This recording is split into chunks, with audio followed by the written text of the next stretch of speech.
குட்டீஸ், எல்லாரும் எப்படி இருக்கீங்க? எல்லாரும் சமத்து பிள்ளைங்களா? கதை கேட்க வந்திருக்கீங்களா? காக்கா கதை பற்றி பார்க்கலாமா? ஃபஸ்ட்டு சொல்லுங்கள், யாரெல்லாம் காக்கா பார்த்துருக்கீங்க? எல்லாரும் பார்த்துருக்கீங்க தானே? இப்போது நான் உங்கள் எல்லாருக்கும் ஒரு காக்கா கதை சொல்கிறேன். இந்த கதையை கேட்டுங்க. ஒரு ஊரில் ஒரு காக்கா இருந்துச்சான்.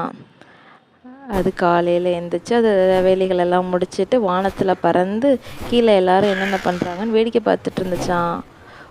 திடீர்னு அதுக்கு தாகம் எடுக்க ஆரம்பிச்சிருச்சான். சொல்லுங்கள் குட்டீஸ், தாகம் எடுத்தால் நீங்கள் எல்லோரும் என்ன பண்ணுவீங்க? தண்ணி குடிப்பீங்க தானே? காக்காவுக்கும் தண்ணி வேணும்ல. ஆனால் காக்கா பறந்து தூரத்தில் தேடி பார்க்கும்போது எங்கேயுமே தண்ணி கிடைக்கலையாம். தண்ணின்னு தேடி பார்த்ததுக்கப்புறம் தூரமாக ஒரு இடத்துல கொஞ்சோண்டு தண்ணி தெரிஞ்சிச்சாம்மா கண்ணுக்கு. உடனே கிட்ட பறந்து போய் பார்த்துதான். ஆனால் தண்ணி ரொம்ப கொஞ்சமாக இருந்துச்சான். அது ஒரு குடத்துல தான் அந்த தண்ணி இருந்திருக்கு. அந்த குடத்துல மூக்கை விட்டு ட்ரை பண்ணியிருக்கு, தண்ணி எட்டவே இல்லை அதுக்கு. இன்னும் ட்ரை பண்ணிருக்கு, எட்டலை.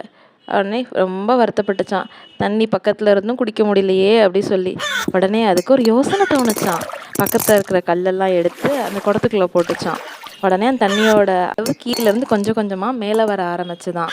அப்படியே கல்லை போட போட தண்ணி மேலே வர வர காக்கா தண்ணி வந்துருச்சு. குடிக்கிற மாதிரி அதோட மூக்குக்கு எட்டுற உயரத்துக்கு வந்துருச்சு. அதுக்கப்புறம் காக்கா அந்த தண்ணியை குடிச்சிட்டு சந்தோஷமாக திரும்ப வானத்தில் பறந்து ஊர் சுற்றி பார்க்க ஆரம்பிச்சிருச்சான். ப்ளீஸ், இந்த கதையிலேருந்து உங்களுக்கு என்ன தெரியுது? இந்த கதையிலேருந்து நீங்கள் என்ன மாறல் கற்றுக்கிட்டீங்க? முயற்சி திருவினையாக்கும், முயன்றால் சாதிக்க முடியும்.